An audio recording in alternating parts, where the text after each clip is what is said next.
பெண் பிள்ளைகள் மருத்துவராக வேண்டும் என்றால் நீட் போன்ற தேர்வை இருக்கக்கூடாது. நீட் தேர்வை ஒழித்தால் மட்டுமே பல பெண் பிள்ளைகள் மருத்துவம் படிக்கும் உரிமை பெற முடியும். நம் அன்பு சகோதரி அனிதா அவர்கள் 12ஆம் வகுப்பு பொதுத் தேர்வில் 1200க்கு 1176 என்ற சிறந்த மதிப்பெண் எடுத்தும் மருத்துவம் படிக்க முடியாமல் தன் உயிரை இழக்கும் நிலை உருவானது. அது ஒரு கொடூரமான ஒரு விஷயம். மேலும் அதுக்கு அடுத்தபடியாவே நீங்க நீட் இதெல்லாம் பாத்தீங்கன்னாலே இப்ப கூட திண்டிவனத்துல நீங்க பாத்தீங்கன்னா ஒரு 10 நாளைக்கு முன்னாடி பயந்துக்கினே அப்படிலாம் நடந்த ஒரு விஷயம் இருக்கிறது.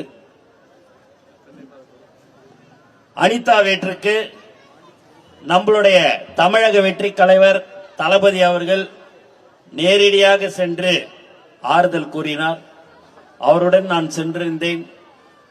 அவங்க அப்பாவும் சரி, அவங்க சகோதரரும் சரி, அவ்வளோ ரொம்ப எப்படி அதை சொல்றதுன்னே தெரியல. ஆனால் நான் இருக்கிறேன்.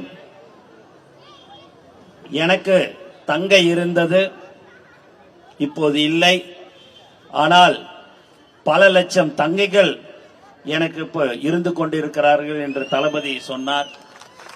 அதன் அடிப்படையில் உங்களுக்கும் பல தங்கைகள் இருக்கிறார்கள் என்று அவருடைய சகோதரருக்கு ஆறுதல் கூறிய ஒரு தலைவர் நம்மளுடைய தலைவர் தளபதி என்பதை இந்த நேரத்தில் நான் தெரிவித்துக் கொள்கிறேன்.